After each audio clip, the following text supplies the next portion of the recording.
Assalamu alaikum. Now we start with question number 3. ये मैंने यहाँ लिख दिए पहले से ही ताकि टाइम बचे। बहुत आसान है।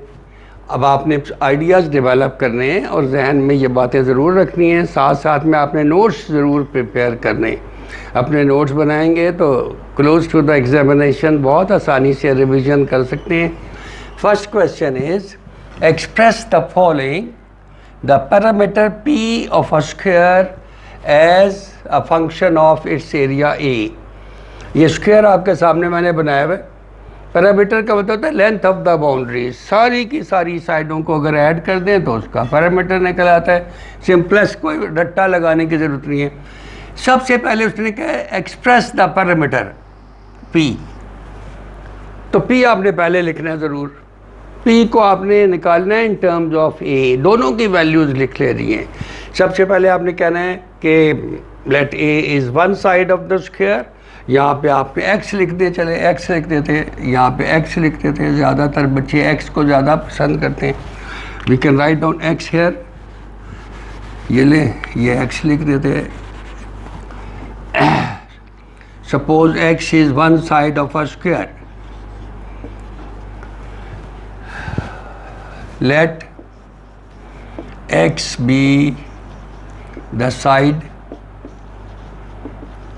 of a square, then p तो पहले से लिखा हुआ है, पैरामीटर है। p क्या होगा बेटा? ax plus x plus x plus x यानी 4x। ये एक रिजल्ट आपके पास आ गया। इसी तरह से you know how can we find out the area? Length into breadth दोनों इक्वल हैं। एरिया क्या होगा? x multiplied by x is x square. अब बेटा सोचने की बात यह है, तो x तो हमने अपनी तरफ से रखा हुआ है। इस x we have taken from और नोन क्वांटिटी है। सिर्फ आपने x को गायब करा दे रहे हैं। Right it down like plus minus, दोनों तरफ का स्क्वायर रूट ले लिया आपने। ए का ये स्क्वायर रूट आ गया, क्योंकि सिंपल x की कीमत लगानी। x is equal to the square root of x। लिख देते हैं ओनली पॉजिटिव वैल्यू। मार्कर बहुत डार्क लिख रहा है।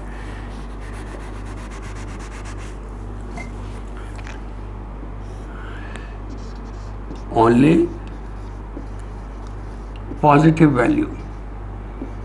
Why it is positive value? Only because it is the length of one side of the square. ये वाली x की वैल्यू 1 में पुट कर दें, therefore 1 becomes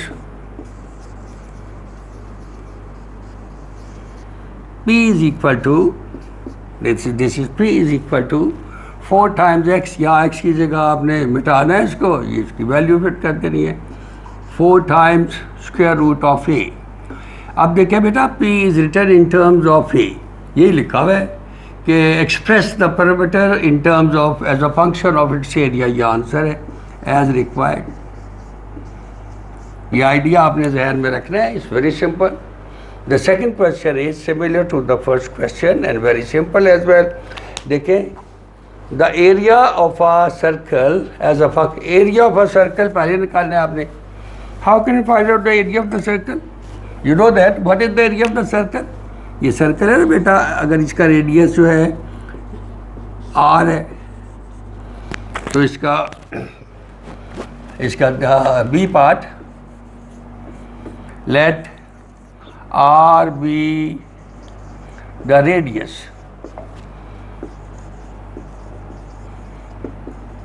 of a circle.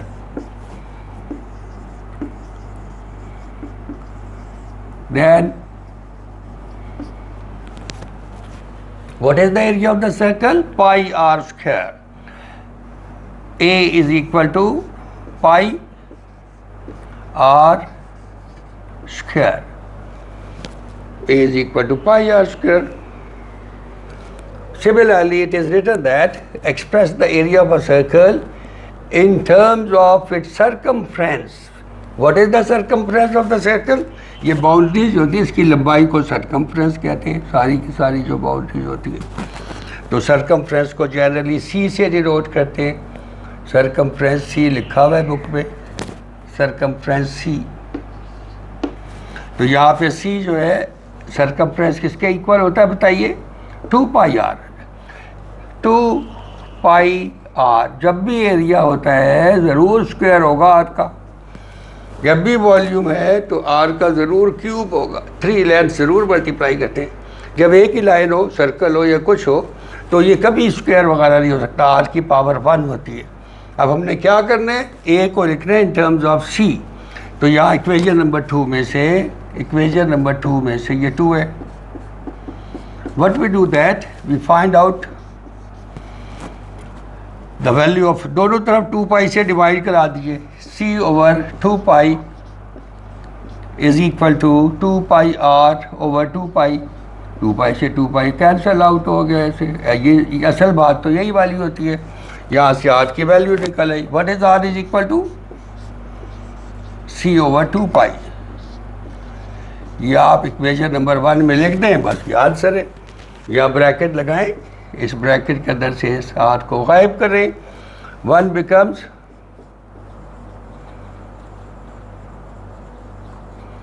A is equal to pi, A is equal to pi times of R की जगह उसकी value लगा देते हैं C over 2 pi. C over 2 pi whole square is equal to pi times of C square over 4 pi square. ये square से ये pi cancel out हो गया और आपके पास क्या बाकी बचा? A is equal to C square over 4 pi, C square over 4 pi. इस तरह से area of a circle is expressed in terms of is circumference. जवाब में देखें सी आर है as required. So we can do in the same way the third part. Third part के बारे में सोचे ज़रा क्या करना है।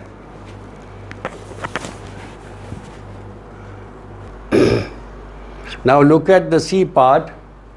The volume of a cube as a function of area A of its base. How's the cube? Having all the edges equal. देखिए बेटा ये बहुत आसान तरीका है क्यूब बनाने का। एक स्क्वायर बनाते हैं ऐसे, एक स्क्वायर बना देते हैं, इसके अंदर एक स्क्वायर और बना देते हैं, बिल्कुल सेंटर में बना देते हैं। क्यूब ज़रा स्मार्ट बन जाता है। ऐसे 2 स्क्वायर्स बना देते हैं और इसके सारे एजेस को ज्वाइन करते थे। ये देखिए ये स्मार्ट किस्म का क्यूब बन गया। ये देखें सारी की सारी साइड्स एक्स है, सपोज इसकी एक एज है, ये एक्स इसका दूसरा एज है, ये इसकी हाइट है। ये सारे के सारे ये एजेस एक्स हैं, नीचे वाले ये बेस है, this is the base. What will be the area of the base? X multiplied by x. What is the volume of the cube? Length into breadth into height. तो let x be, इसका solution है बेटा, let x be the length of one edge of the cube.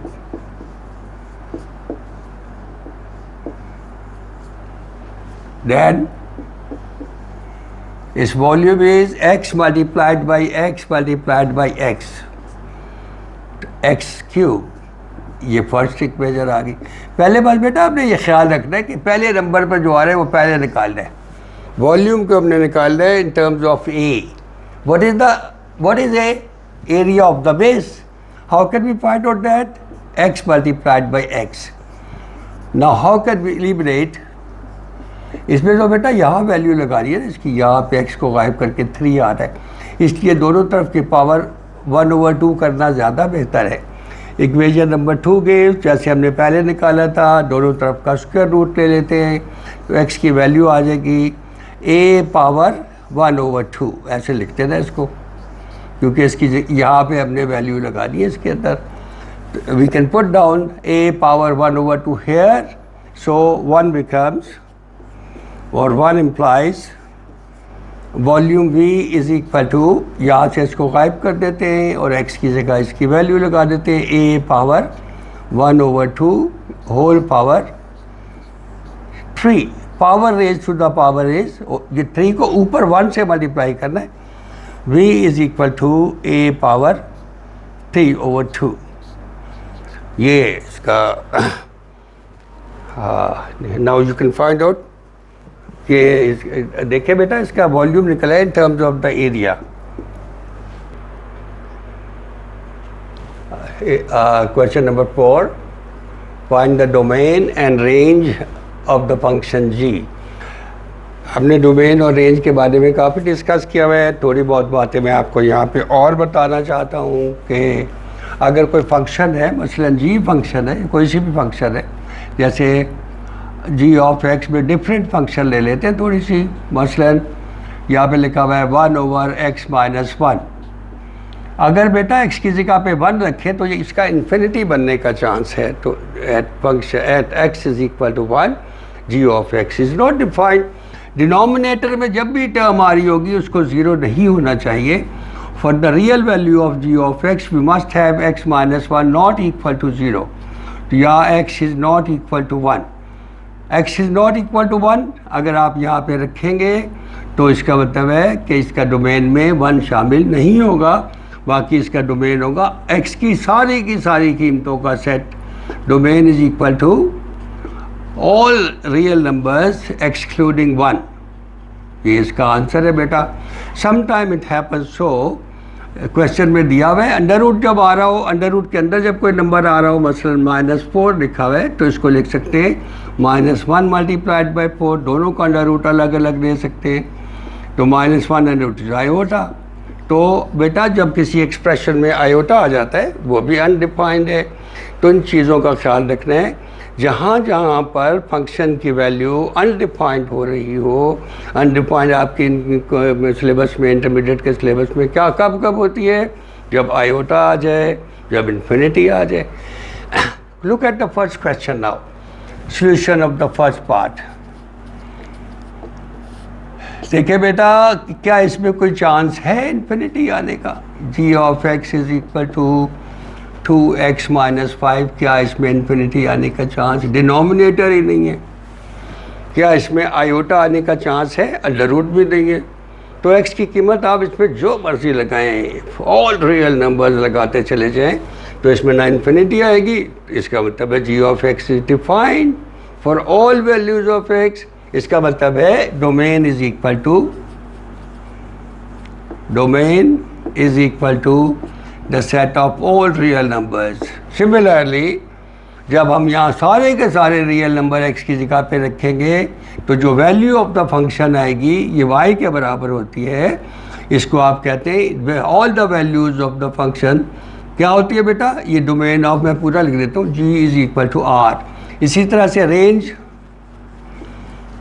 Of g जो है ये भी r के बराबर है, क्योंकि ज़ाहिर है जब डोमेन की सारी नंबर यहाँ रखते चले जाएंगे तो रियल नंबर सारे दोबारा से y की वैल्यू में भी आ जाएंगे।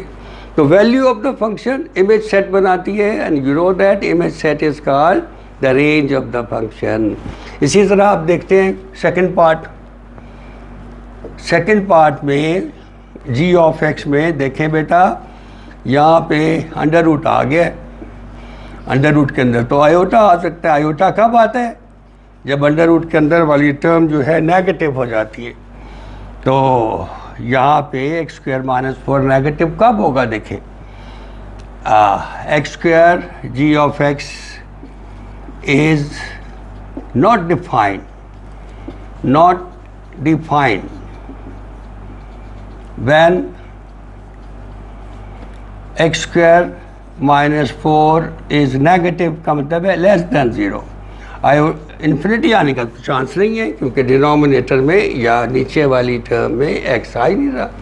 तो यहाँ पे अगर यहाँ पे नेगेटिव नंबर जैसे -4 आ जाता है तो आयोटा आने का चांस है। तो ये वाले नंबर इसमें डोमेन में शामिल नहीं होंगे। इसको और सॉल्व कर लेते हैं। यहाँ पे आ जाएगा x² is less than 4 implies, यहाँ पे क्या आएगा बेटा बताइए, एक्स मॉडुलस एक्स स्क्वायर का जब अंडर रूट लेते हैं, we have discussed very much, आपको भी पता होना चाहिए, एक्स स्क्वायर का जब अंडर रूट लेते हैं तो एक्स मॉडुलस आता है, या प्लस माइनस लगाना हो तो इस एक्स के साथ लगाते हैं, plus minus x is less than 2। इस राइट साइड पे नहीं लगाते कभी प्लस माइनस, रॉन्ग हो जाता है। इसके अगर दो टुकड़े बना लें, ये मैं आपको ज़्यादा समझाने के लिए सिर्फ कर रहा हूँ कि x is less than 2 and minus x is less than 2। अगर बेटा इसको उधर ले जाएं, इसको इधर ले आएँ, x इज़ लेस देन 2 और minus 2 is less than x, इन दोनों को कंबाइन कर देते हैं, यहाँ से लिखना शुरू कर रहे हैं, minus 2 is less than x is less than 2। ये नंबर इसमें शामिल नहीं होने चाहिए। अभी how can we find out the domain, it appears to be little difficult, लग रहा है जैसे लग रहा है बड़ा ख़तरनाक काम हो रहा है, जबकि ये बहुत आसान है। देखिए बेटा, जब भी इस किस्म की सिचुएशन अराइज होती है तो आपने हमेशा एक रियल लाइन बनानी है, एक ऐसे रियल लाइन बना लेनी है, आपने बहुत अच्छा समझना है, 0 1 2 up to infinity, 0 -1 left side पे जाते हैं, -2 अप टू माइनस इन्फिनिटी। ये जब इक्वल टू ना हो, इसका मतलब है x -2 से इमीडिएटली बड़ा है, इसका मतलब है कि -2 इसमें इस तरह डालते हैं बेटा ओपन ब्रैकेट, वैसे इसको इसमें से -2 को काट के बाहर कर देते हैं, यहाँ से -2 को काट के बाहर कर देते हैं, तो ये अंदर वाला पोर्शन जो है ये डोमेन में शामिल नहीं है, ये डोमेन में शामिल नहीं है। इसको हायर स्टडी में आप लोग की बुक में नहीं लिखा हुआ, मगर इसको ओपन ब्रैकेट कहते हैं, लेकिन ये फिगर में बनाने के लिए बहुत ज़्यादा अच्छी है। आपकी बुक में इसको राउंड ब्रैकेट से ज़ाहिर किया हुआ है ओपन ब्रैकेट को। अब बेटा देखो, ये डोमेन है, ये वाला डोमेन है टिक मार्क्स वाला, ये डोमेन है, ये आपने बहुत अच्छा लर्न करना है, रियल लाइन बनानी है। तो what is the domain of the function? Domain is equal to dom of g is equal to minus infinity, हमेशा अनडिफाइंड होता है इन्फिनिटी, तो अनडिफाइंड होता है माइनस इन्फिनिटी टू -2। -2 देखे बेटा क्लोज है या इसमें शामिल है, ऐसे क्लोज है, ये तो यही स्क्वायर ब्रैकेट डालते हैं। ओपन ब्रैकेट कैसे डालते हैं? राउंड ब्रैकेट डालते हैं। यूनियन, ये देखें 2 क्लोज है, 2 इसमें रखा जा सकता है, 2 इसमें रखा जा सकता है, ये ऐसे है, ये शक्ल भी ऐसी ही है, कॉमा प्लस इन्फिनिटी, ये देखें कितना सिंपल है, देखने में लग रहा है बड़ा ख़तरनाक है, मगर आप इसको अगर रियल लाइन पे बनाएं it becomes very simple and easy. ये देख लीजिए, इसमें कोई डिफ़िकल्टी नहीं है, we have had all the logical steps. तो इसके बाद हम इसकी रेंज फाइंड आउट करते हैं। Now we find out range of, ये निकालने के लिए ये डोमेन वाली सारी की सारी कीमतें जब इसके अंदर फिट करते हैं तो रेंज निकल आती है। सबसे पहले जैसे ही लिखा हुआ है 2, अगर यहाँ पे x की जगह 2 लिख रहे हैं, यहाँ 0 आ रहा है, फिर 2 3 4 सारे रखते चले जाए, ये चूँकि स्क्वायर हो रहा है ना, जब 3 रखेंगे या -3 रखेंगे तो 3 का स्क्वायर 9 हो जाएगा, तो सारे के सारे रियल नंबर्स आते चले जाएंगे।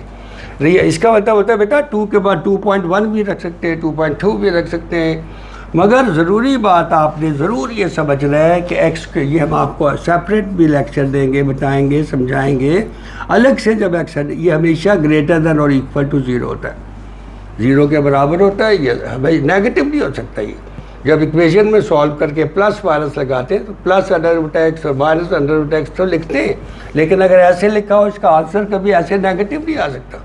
ये तो मैं आपको वैसे जनरल आइडिया के तौर पे बता रहा हूँ। वैसे भी पहली कीमत 0 आ रही है, उसके बाद आगे चलते चले जाएँ तो सारे के सारे नंबर्स आते चले जाएंगे, विल गो अप टू, यहाँ चूँकि प्लस है, this is greater than equal to 0, तो यहाँ पे प्लस इन्फिनिटी आएगा, माइनस आने का कोई चांस नहीं है। ये अनडिफाइंड नंबर होता है, 0 इसमें शामिल है क्योंकि 2 इसमें शामिल है, ये इसका बेटा रेंज होगा। Now there is a part, fourth part,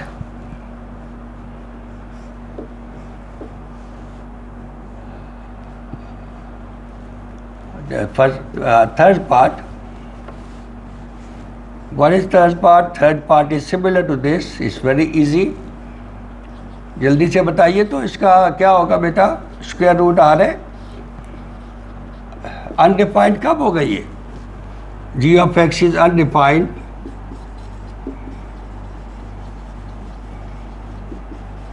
अगर अंडर रूट के अंदर वाली टर्म नेगेटिव हो, नेगेटिव कब तक? लेस देन 0 हो, या x जो है लेस देन -1 हो, तो x को -1 से कब रियल लाइन बनाए ऐसे करके, ये 0 है, ये -1 है, x लेस देन -1 किस तरफ होगा? इस तरफ होगा, तो अनडिफाइंड हो जाता है जब इधर हो तो। -1 मगर इसमें शामिल नहीं है। -1 अगर आप इसको काट के अलग करना चाहें तो ऐसे कर सकते हैं, इसमें तो शामिल हो जाएगा, इस तरह करके कर सकते हैं। इस तरफ वाला हिस्सा जो है शामिल नहीं है, ये वाला हिस्सा शामिल है, यानी -1 से लेकर, बेटा देख लीजिए जो मैं आपको बना के दिखा रहा हूँ, ये सारे नंबर जो है प्लस इन्फिनिटी तक ये सारे डोमेन में शामिल है। It is very simple, look at over there, cross कर देते हैं जो एरिया शामिल ना हो, तो इसका डोमेन क्या होगा बताइए? डोमेन इज इक्वल टू -1 से शुरू करने और प्लस इन्फिनिटी तक जा रहे हैं। दूसरी बात अभी मैंने आपको बताई है कि ये हमेशा पॉजिटिव होता है, ग्रेटर देन होता है। वैसे भी बेटा अगर यहाँ -1 फिट करें तो ये 0 आएगा, और 0 से आगे आगे चलते चलते चलते प्लस इन्फिनिटी आ सकता है, तो इसका रेंज क्या होगा? What is the range of this function? बोले पहला नंबर क्या होगा? -1 रख के देखें, 0 0 आ रहा है,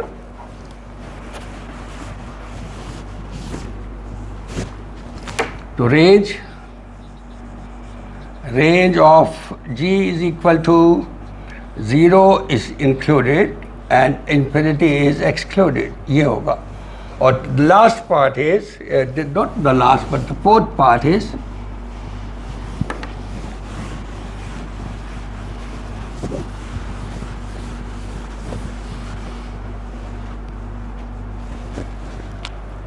ये देखिए बेटा, फोर्थ पार्ट बहुत आसान है, सारे बच्चों को पता है, मैट्रिक से पढ़ना शुरू कर देते हैं, फर्स्ट ईयर में पढ़ते हैं कि मॉडुलस हमेशा ग्रेटर देन और इक्वल टू 0 होता है, ये कभी नेगेटिव नहीं हो सकता। दूसरी बात, या ना इन्फिनिटी आने का चांस है ना कुछ और चांस है, बस इसमें एक बात का ख्याल रखना है, एक्स की कीमत हम जो मर्जी इसमें लगा सकते हैं, आयोटा भी आने का चांस नहीं है। तो डोम क्या होगा बेटा? Domain of g is equal to the set of real number, all real number. Range क्या होगी? Range is equal to range of g is equal to greater than और equal to 0 real numbers. Greater than और equal to 0 real number कैसे होते? अगर यहाँ 0 है, इसको इसमें शामिल करना है, और ये 1 है, 2 है, ये अप टू इन्फिनिटी जा रहे हैं, तो ये नंबर सारे इसमें, ये ओपन ब्रैकेट है, ये क्लोज ब्रैकेट है। 0 इसमें बेटा, 0 इसमें शामिल है, इन्फिनिटी इसमें शामिल, अनडिफाइंड नंबर होता है, इसलिए ये वाली ओपन ब्रैकेट कहलाती है। ये range of g of x है। ओके, नेक्स्ट टाइम विल इंशाल्लाह do the remaining questions. Video has become very lengthy. All the best.